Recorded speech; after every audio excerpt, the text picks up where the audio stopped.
안녕하세요. 저는 올해 33살이 되었고 작년에 결혼한 여자입니다. 아이는 아직 없고 우리 가족은 저와 남편 그리고 친정 엄마까지 이렇게 세 식구가 살아요. 아버지는 따로 혼자서 지내십니다.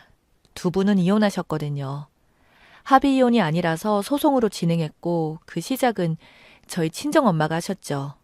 제가 옆에서 많이 도와드렸거든요. 이혼 이야기도 제가 먼저 엄마에게 꺼냈습니다. 이제 그만 아빠를 버리라고 제발 버리자고 이야기했거든요. 다른 어머님들도 다 그러시겠지만 저희 엄마도 정말 고생 많이 하셨습니다. 아버지가 정말 대단하셨거든요. 지금 표현으로 하면 저희 부모님은 주말 부부셨어요. 아버지는 건설 현장에서 일하셨었고 늘 나가 계셨으니까요. 주말 부부이셔서 그런지는 잘 모르겠지만 저는 외동딸입니다. 늘 동생이 갖고 싶었지만 엄마는 그때마다 미안하다고만 하셨어요. 지금 와서 생각해보면 동생은 고사하고 제가 태어난 것도 거의 기적 같은 일인 것 같습니다. 어릴 적 아버지에 대한 기억은 거의 없어요. 제가 중학생이 되면서부터 아버지가 이상하다고 생각했고 고등학생이 되어서는 우리 엄마가 정말 너무 불쌍하다고 느끼게 되었으니까요. 그때부터 저는 꿈이 하나 있었습니다. 아버지 없는 곳에서 엄마와 단둘이 지내고 싶었습니다. 특히 아버지의 가족들인 고모들과 다 끊고 살길 원했어요. 엄마가 당했던 시집살이는 엄마만 기억하고 상처받은 게 아닙니다. 그 자식들도 모두 다 보고 싹 다 기억합니다. 아버지는 늘 건설 현장에서 지낸다고 하며 집에는 거의 없었는데도 고모들은 자주 저희 집에 찾아오며 엄마를 괴롭혔어요. 늘 엄마에게 와서는 할머니에게 잘하지 못한다면서 구박을 하셨죠. 매번 그러셨습니다. 저희 아빠는 장남이었어요. 다 고모들 뿐이었고 혼자 남자라 그 당시 기준에서는 아빠가 부모님을 모셔야 했나 봐요. 근데 지금 사는 집도 20평이 안 되는 작은 빌라에 살아서 모실 공간 자체가 없었거든요. 그건 사실 집이 작아서 모시지 못한 건데 고모들은 그렇게 찾아와서 구박하고 시골로 내려가 모시고 지내라고 며느리가 뭐 하고 있냐고 아주 대놓고 이야기했습니다. 아빠는 그런 상황을 다 알면서도 모른 척 했고요. 그래서 제가 집에 있으면 늘 집 전화는 제가 받았습니다. 고모에게 오면 항상 엄마는 집에 없다고 이야기했고요. 그런 구박을 그때까지 지금까지 그리고 부모님 이혼 후에는 저에게도 하십니다. 그리고 지금은 다 끊고 살고 있어요. 아버지는 지방 건설 현장 근처에서 지내시면서 집에는 거의 오지도 않으셨고 나중에는 바람까지 난 것 같았어요. 부모님들이 싸우시던 날 엄마는 유독 심하게 화내더라고요. 그때 처음 이혼이라는 이야기도 하셨고요. 하지만 이혼을 하지 않으셨어요. 그 이유가 저 때문인 것 같아요. 제가 그 당시에 중학생이었거든요. 제가 고등학생이 되었을 때도 아빠는 또 바람을 피웠고 그때는 제가 먼저 이혼하시라고 이야기할 정도였습니다. 왜 답답하게 참고 사시느냐고 그냥 이혼하고 우리 둘이 나가서 살자고 제가 세게 이야기했거든요. 그래서 저는 바람피는 사람은 인간으로 취급하지 않습니다. 아무리 아이들 모르게 바람을 피우고 싸운다고 해도 다 알고 있어요. 한 집에 같이 살면 부모님이 숨소리만 들어도 눈빛만 봐도 지금 어떤 상황인지 알게 됩니다. 아버지의 두 번의 바람은 어린 저에게 큰 충격이었고 모든 걸 다 기억하고 있습니다. 그 여자의 이름도 기억했어요. 그래서 고등학생 때부터 제 꿈이 엄마랑 둘이 사는 걸로 바뀐 거예요. 돈 많이 벌어서 단둘이 살고 싶었어요. 돈을 많이 벌기 위해서 열심히 공부했고 학자금 대출로 대학에 가서도 정말 이를 갈면서 악착같이 했어요. 제가 어린 시절을 그런 아빠와 보내서 그런지 예전부터 인간이 사는 모습이 마치 비료 같다고 생각했습니다. 어른이 되고부터는 자신을 녹여 거품을 만드는 것처럼 그렇게 녹아 사라질 때까지 거품을 만든다고 생각했어요. 특히 저희 엄마를 보면 그런 생각이 참 자주 들었습니다.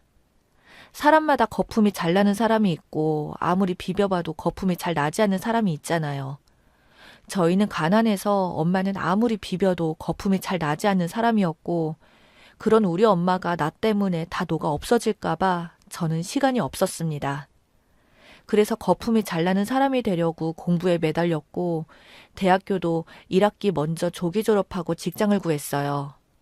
그렇게 제약회사에 들어갔습니다. 제가 사회에 들어간 나이가 25살이었어요. 지금 33살이 돼서야 엄마를 모시고 나오게 되었습니다. 처음에 직장에 들어가게 되었을 때부터 저는 친정 엄마와 따로 나와 지내려고 했지만 쉽지 않았어요.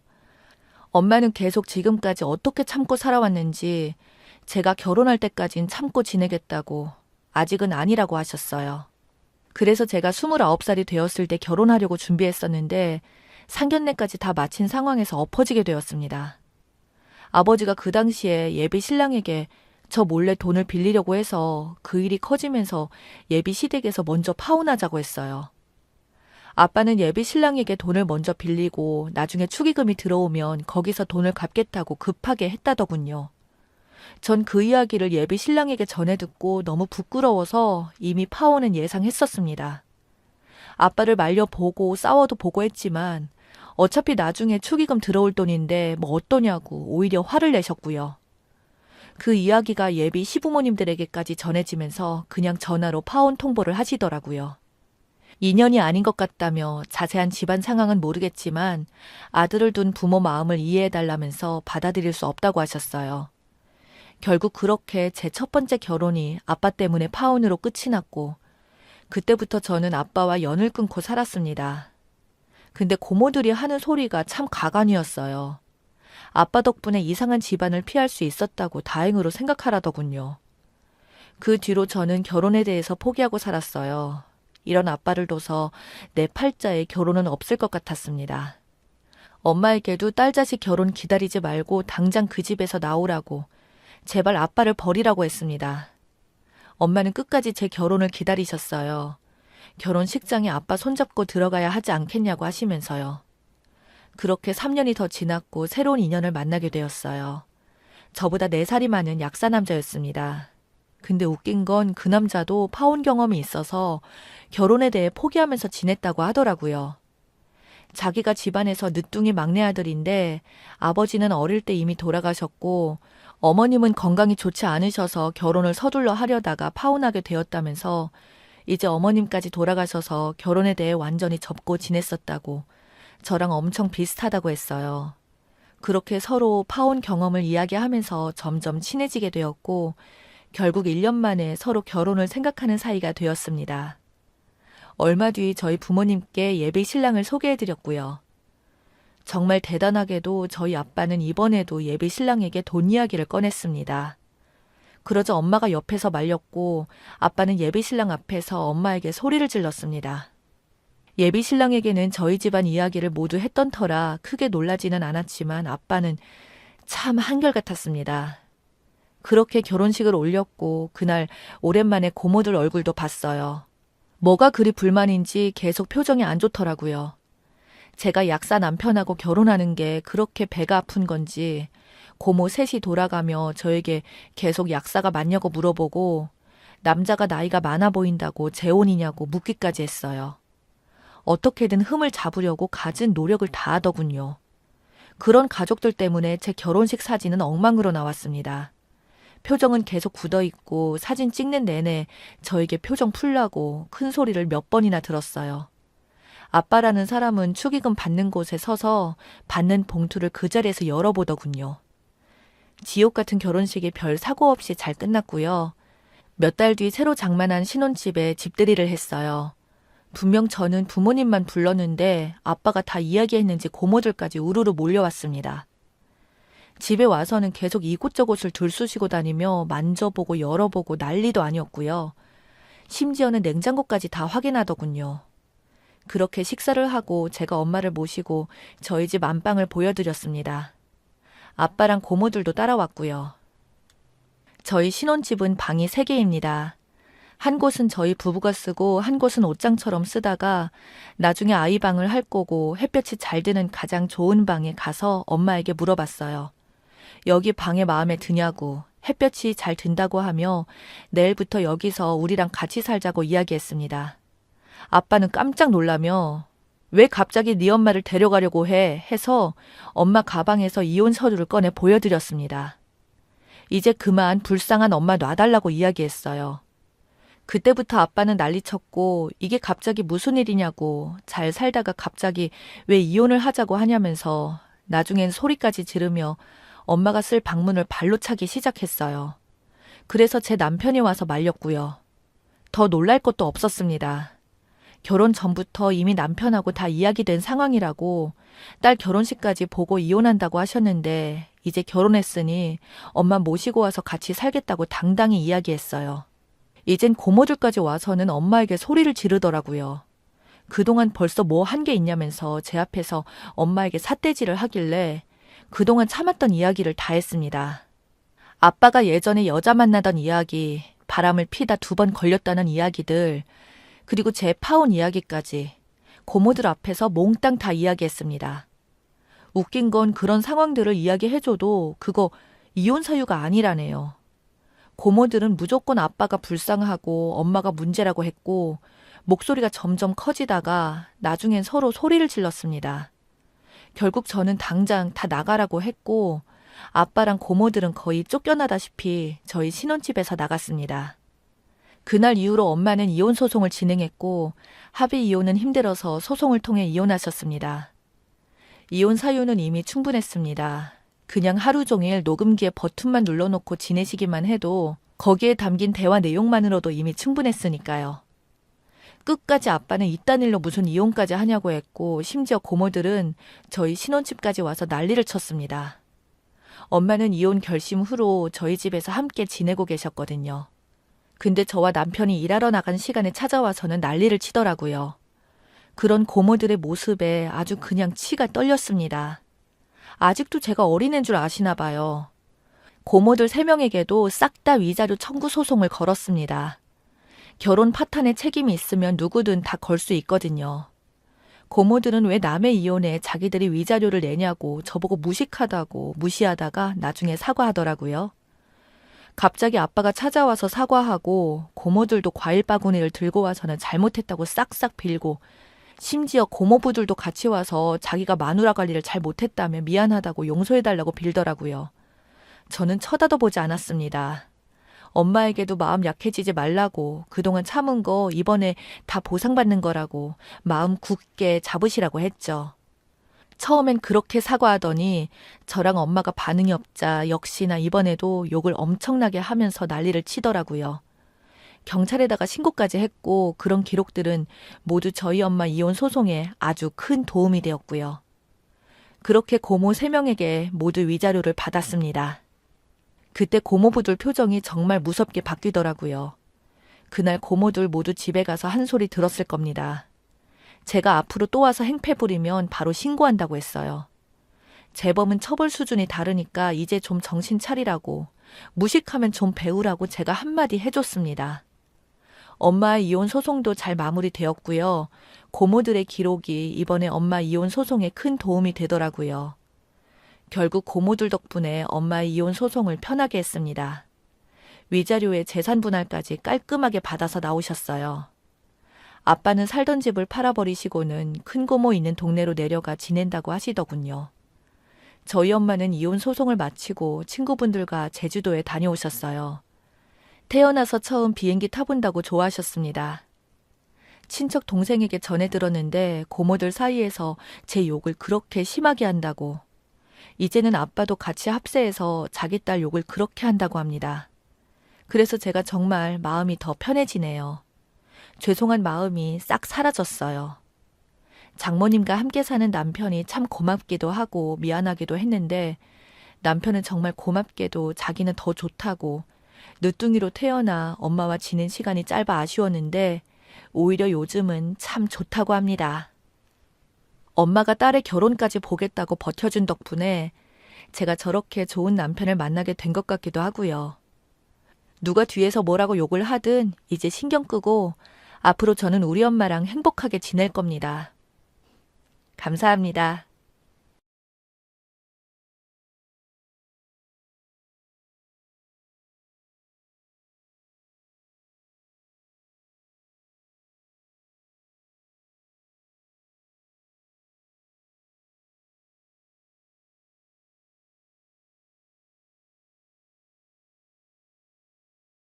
안녕하세요. 저는 1살 연상인 남자친구와 결혼을 준비 중인 30살 여자입니다.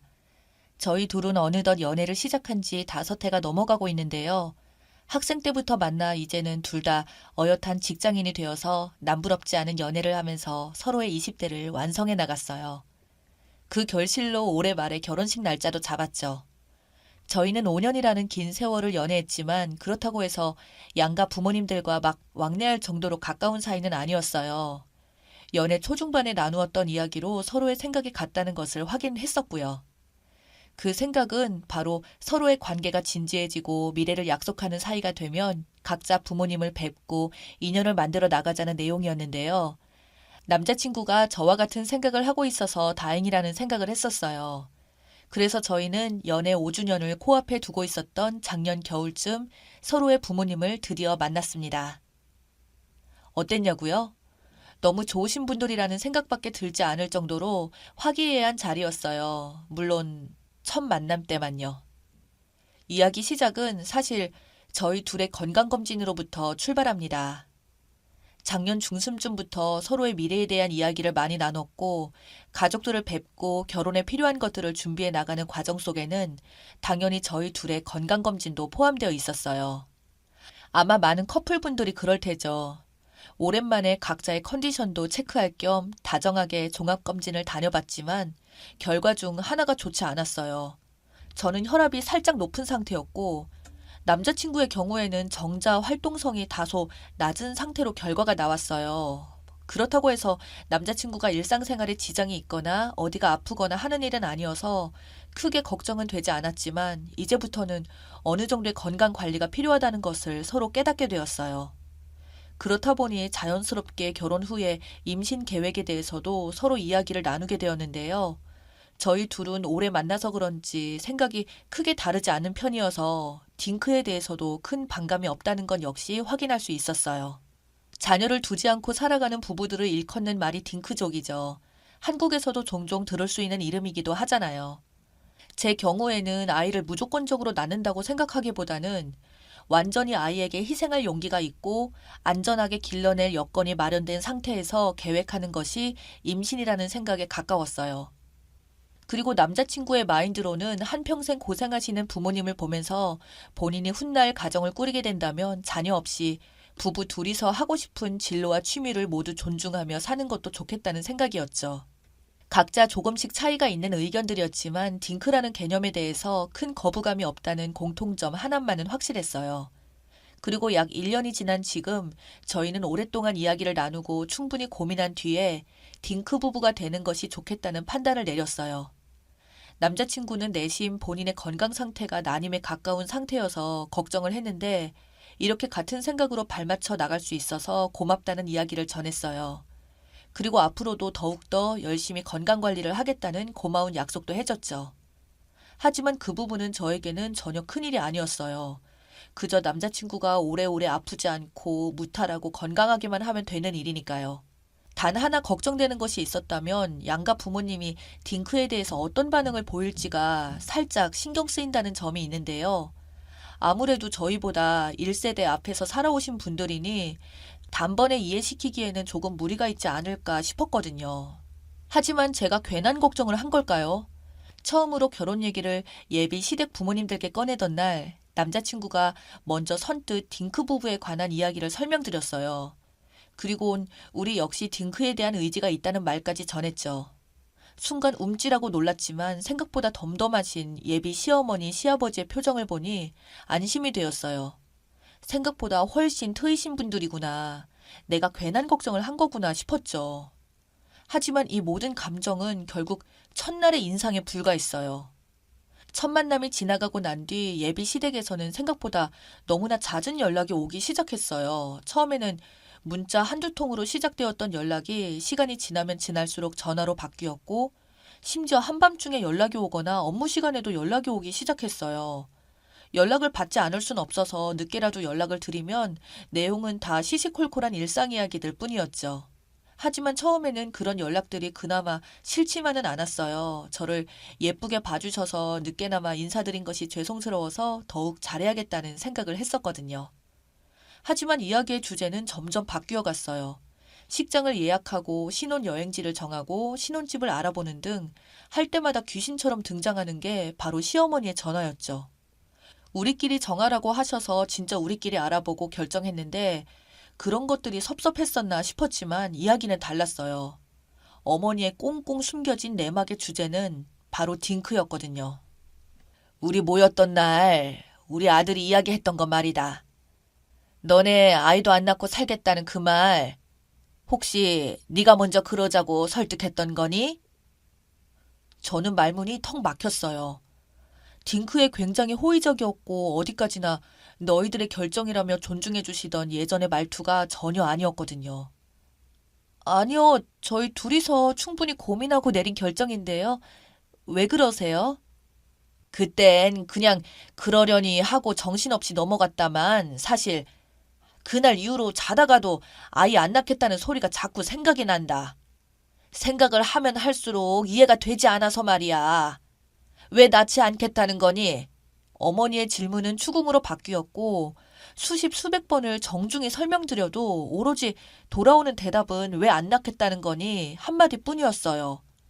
이런 대화가 길어지니 정신적으로 스트레스가 되더라고요. 그리고 같은 대답을 몇십 번씩 하다 보니 저희 대답도 점점 싸늘하게 변해갔고 그런 말투에 예비 시어머니는 거의 펄쩍 뛰듯이 반응했어요. 어머니, 같은 질문만 몇 날 며칠을 하시는데 이 질문 오빠한테는 해보셨어요? 아니, 얘 말하는 것 좀 봐라. 누가 보면 아들 놔두고 너만 잡는다는 소리도 들린다? 예, 그렇게 들리고 그렇게 보입니다. 죄송하지만 업무 중이어서 끊겠습니다. 처음 만난 날부터 네 싹수를 알아봤어야 했네. 됐다. 내가 먼저 끊는다. 그렇게 일방적으로 몰아붙여진 전화가 끊기고 나니 갑자기 엄청나게 억울한 마음과 비참한 마음이 들었어요. 이럴 거면 첫 만남 때 그렇게 상냥하게 대해주시나 말던지 예식장 예약부터 신혼집 예약까지 모두 마무리되고 있는 이 시점에 왜 이러시는 건지 이제 다 잡은 사람이다 싶어서 이러는 건지 별의별 생각이 다 들더라고요. 그래서 결국 남자친구에게 이야기를 모두 털어놓게 되었어요. 애초부터 혼자 잘 이해시켜 보려던 제 생각이 너무 미련했던 거죠. 저와 예비 시어머니의 근래 이야기를 모두 들은 남자친구는 먼저 제게 엄청 미안해했어요.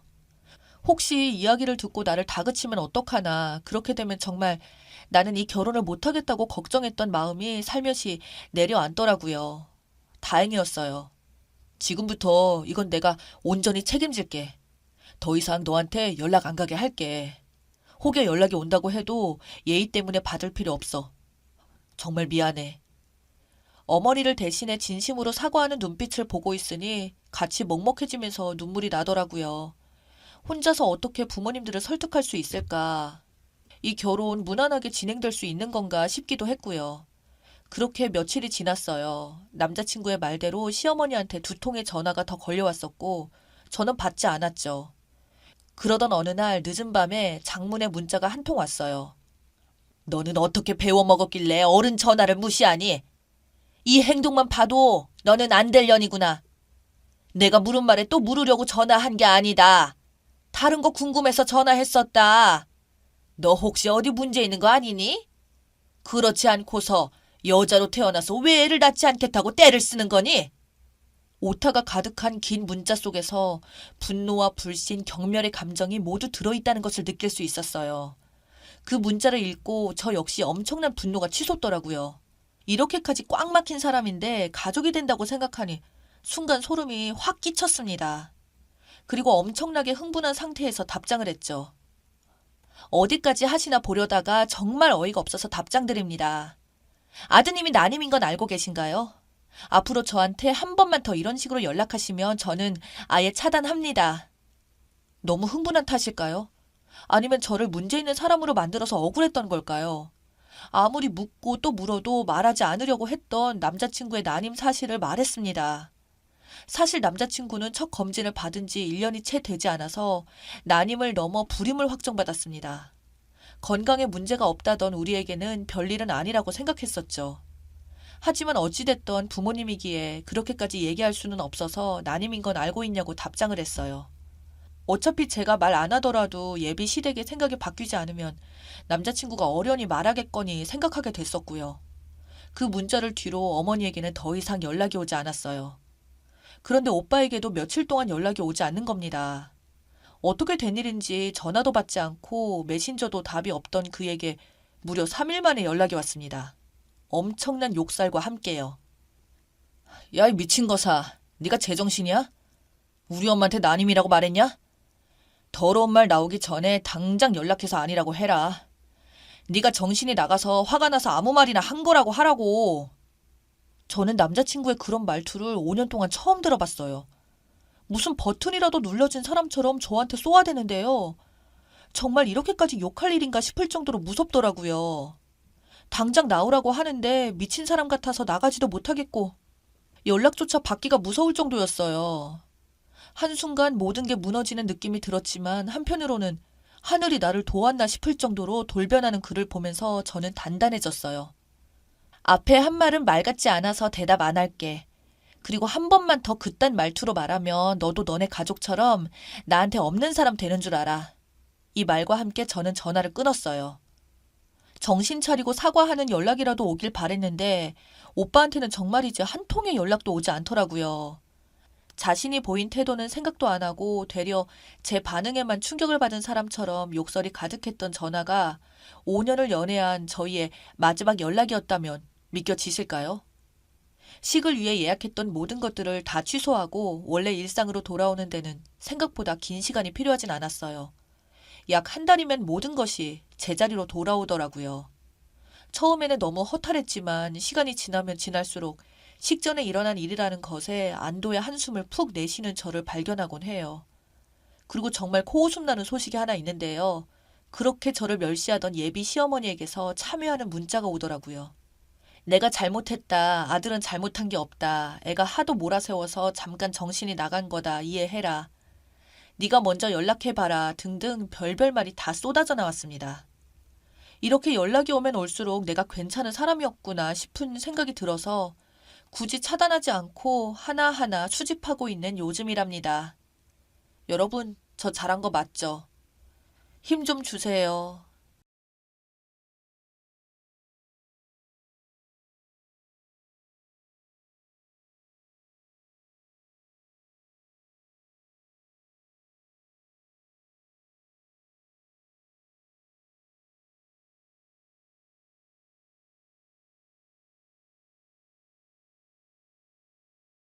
안녕하세요. 저는 올해 10월 결혼을 앞두고 있는 예비 신부입니다. 남자친구와 저는 볼링 동호회에서 만났어요. 직장을 다니다 보니 평소에 운동량이 부족해서 친구 추천으로 볼링 동호회에 가입했죠. 단지 운동을 목적으로 가입했던 동호회에서 미래를 함께할 운명의 남자를 만나리라 상상도 못했어요. 볼링 동호회에 처음 간 날 10명쯤 보이는 사람들 중에 훤칠한 키에 뽀얀 피부, 쑥덩이같이 까만 눈썹을 가진 남자가 유독 눈에 띄더라고요. 자석에 이끌리는 것처럼 저도 모르게 눈길이 계속 그 사람에게 쏠렸어요. 그 사람이 바로 저와 미래를 약속한 예비 신랑, 지금의 남자친구입니다. 저의 이야기는 예비 신랑의 프로포즈를 받은 날로부터 출발합니다. 한국에서는 대부분 결혼식 날짜를 잡고 나서 그날이 코앞으로 다가오면 형식적으로 프로포즈를 하는 분위기잖아요. 그런데 남자친구는 항상 말하기를 그런 건 정식 프로포즈 느낌이 아니야. 억지로 하는 것도 아니고 난 무조건 결혼 준비를 시작하기 전부터 정식으로 프로포즈 할 거야 라고 언제나 말해왔어요. 정말로 모든 결혼 준비의 출발점 앞에서 저에게 프로포즈를 했죠. 그날도 어김없이 볼링 동호회 모임이 있던 날이었어요. 항상 저를 데리러 와줬던 남자친구에게 전화가 왔어요. 미안해. 갑자기 준비해온 프로젝트에 문제가 생겨서 팀장님이 호출을 하셨네. 미안한데 오늘은 내가 데리러 가기 힘들 것 같아. 모임에 잘 다녀와. 응, 알았어. 내 걱정하지 말고 잘 다녀와. 하며 전화를 끊었어요. 전 남자친구 팀에서 준비해온 프로젝트에 문제가 생겼다길래 무거운 마음으로 볼링장으로 향했죠. 볼링장으로 들어서자 이게 웬일입니까? 회사에 간다던 남자친구가 한아름 꽃다발을 들고 서 있지 않겠어요? 그것도 볼링 동호회 사람들이 양쪽에서 꽃잎과 폭죽을 터뜨리며 남자친구의 프로포즈를 함께 해줬어요. 무엇보다도 무릎을 꿇고 반지를 끼워주던 남자친구의 모습은 정말이지 감동적인 순간이었어요. 평생 잊을 수 없는 황홀한 날이었죠. 서로 결혼을 약속한 그날, 저와 남자친구는 정말 많은 이야기를 나누었어요. 본격적으로 뭐부터 준비를 해나가야 할지, 각자 원하는 형식과 본인은 무엇을 원하는지 세세하게 생각을 나누었는데요. 큰 부분부터 정말 소소한 부분까지 똑같아서 논쟁거리가 하나도 없었어요. 오빠, 우리 정말 생각이 다 똑같네. 많은 사람들이 결혼 준비하면서 자주 싸운다는데 우리는 그럴 걱정이 없겠어. 그러네. 윤미 너랑 나 둘 다 허례의식에 시간 낭비, 돈 낭비하는 거 싫어해서 선택이 다 비슷한 건가 봐. 우리 깔끔하고 심플하게 가자.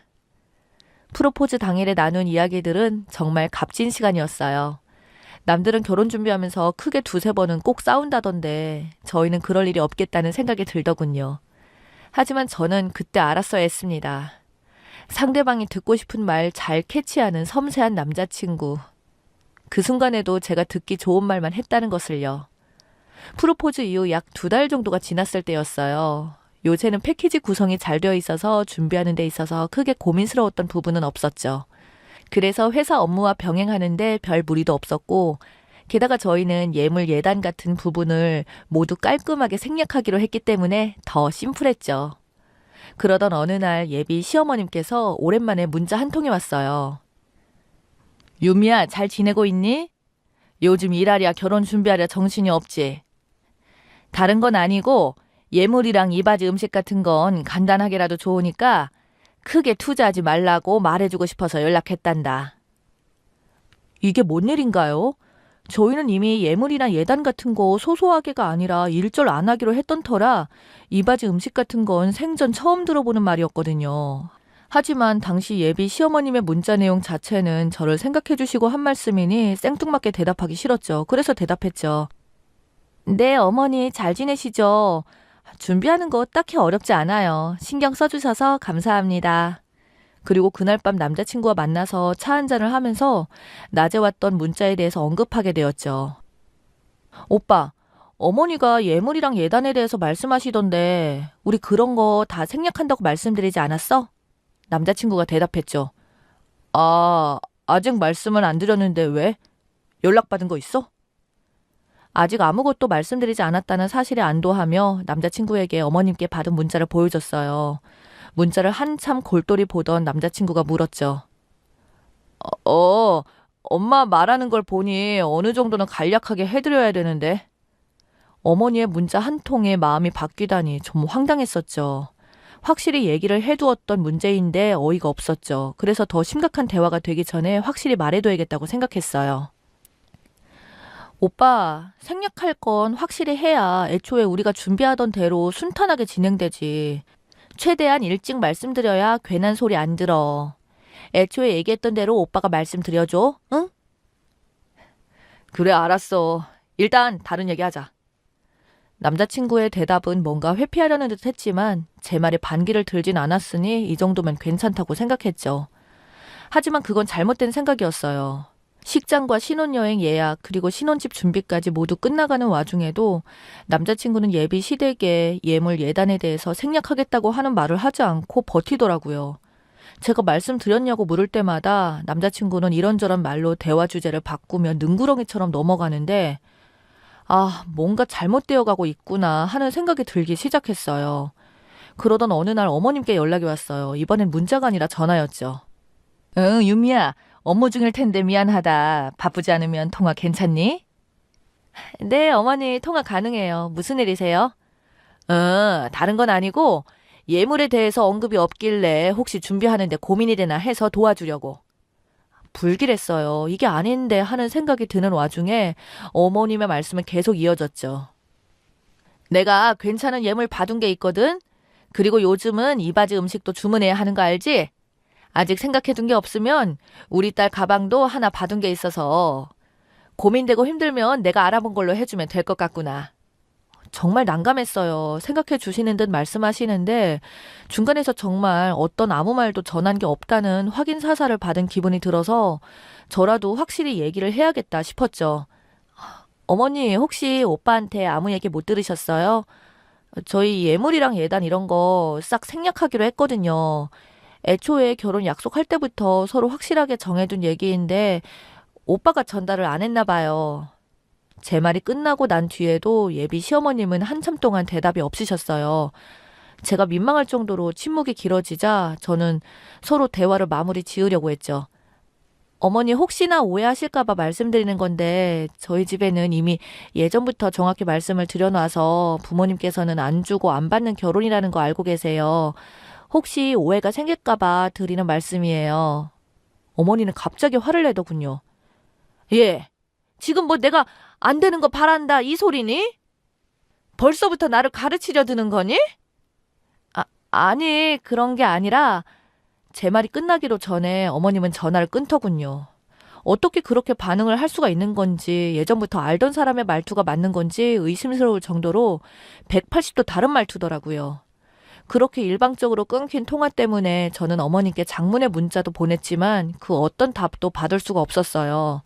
그리고 이 상황을 남자친구에게 알려야 하나 말아야 하나 고민하던 찰나에 남자친구에게 전화가 오더군요. 알고 보니 이 사실을 알릴지 말지에 대한 고민은 전혀 할 필요가 없었어요. 이미 어머니께서 저와 전화가 끝나자마자 남자친구에게 전화를 했더군요. 아, 유미야, 너 우리 엄마한테 대체 뭐라 했길래 엄마가 나한테 화를 내시니? 이미 화가 잔뜩 난 채로 걸려온 전화를 받고 어이가 없었어요. 내가 예단 예물 안 하기로 했다고 말씀드렸어. 근데 그런 식으로 말씀을 하셔? 저도 화가 나긴 했지만 남자친구의 반응 자체가 더 어이가 없었었죠. 지금 그게 나한테 할 말이니? 너 그렇게 예의가 없는 애였어? 본론은 온데간데 없고 화를 내는 남자친구에게 대답했어요. 예물이며 예단이며 허례허식은 다 빼자고 말한 건 오빠야. 나도 그 생각이랑 같았고. 난 프로포즈 받자마자 우리 집에 다 말했어. 끝까지 헛소리 짓거리면서 말 안 해도 오해만 부풀린 건 너잖아. 하지만 남자친구의 대답은 갈수록 더 황당했죠. 너 그깟 가방 몇 개가 돈이 그렇게 아까워? 부모님한테 들어보니까 다른 거 몰라도 이 바지 음식은 처가에서 꼭 하는 거라던데 그게 그렇게 아까워? 대체 이제껏 나랑 둘이서 얘기한 건 다 어디로 간 건지 돌아오는 대답마다 정말 놀람과 실망의 연속이었어요. 하지만 그날은 너무 서로 감정이 안 좋은 것 같아서 일단 대화를 그만하기로 했죠. 그날 밤 집에 가서 속상한 마음에 저녁도 거르고 방에서 멍하니 천장만 보고 누워 있었어요. 그런 저를 보고 걱정된 부모님이 방으로 들어오셔서 자초지종을 물으시더라고요. 정말 어른들의 생각은 다 그런 건지 궁금해서 낮에 있던 상황을 말씀드렸더니 저희 부모님이 불같이 화를 내더군요. 너 그럼 그쪽에서 하는 말을 그냥 다 듣기만 하고 온 거야? 그런 건 아니야, 엄마. 나도 할 말은 했어. 근데 중요한 건 오빠마저도 예비 시댁편을 든다는 게 문제지. 너 잘 들어. 당장 눈앞의 예물만 생각하면 100번이고 1000번이고 살 수 있어.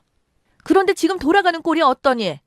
이미 둘이서 끝난 얘기를 못 받아들이는 시댁도 문제고 너랑 얘기해놓고 말 싹 바꾸는 네 애인이 제일 문제야. 네 팔자 망하고 싶지 않으면 잘 생각해야 한다. 저희 부모님도 오빠의 부모님이랑 동년배인데 이렇게 대답이 다를 수가 있나 싶었어요.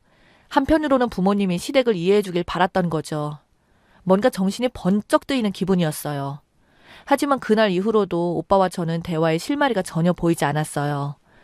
여전히 오빠는 시댁편을 들고 있었고 저는 저만 이기적이고 못된 사람이 되더라고요.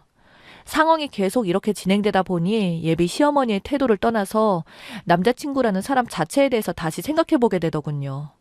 그리고 그런 와중에도 시어머니에게 간간히 문자가 왔어요. 내가 고작 그 가방 하나 못 받아서 그러는 줄 아니? 하나를 보면 열을 아는 법이다. 생각해보고 집으로 찾아오거라. 하나를 보면 열을 알다니 도대체 갈수록 대체 어쩌자는 건지. 지속되는 예비 시댁에 연락과 풀리지 않는 남자친구와의 관계로 저는 점점 지쳐갔어요. 그럼에도 불구하고 제가 무언가 결단을 내리지 못한 건 이미 너무 많은 부분이 진행된 결혼 준비 때문이었죠. 그러던 어느 날 부모님과 저녁을 먹는 자리에서 이야기가 나오게 되었고 너무 속상한 마음에 그 문자를 부모님께 보여드리게 되었어요. 문자를 하나 둘 읽어보던 엄마는 갑자기 저에게 묻지도 않고 예비 시어머니의 전화번호로 통화 버튼을 누르고 말았죠. 제가 말릴 틈도 없이 시어머니는 전화를 받았어요. 엄마는 보란 듯이 스피커폰으로 켜놓고 통화를 하셨어요. 저 윤미 엄마입니다. 윤미한테 보낸 문자 보고 전화 드립니다. 예비 시어머님은 당황하셨는지 짧은 침묵을 보였고 뒤이어 대답을 하시더군요.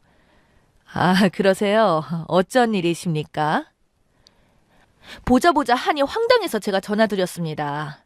아이들 둘이 허례의식 싹 걷어내고 결혼하겠다는데 거기다 대고 뭐를 자꾸 해달라고 하는 겁니까?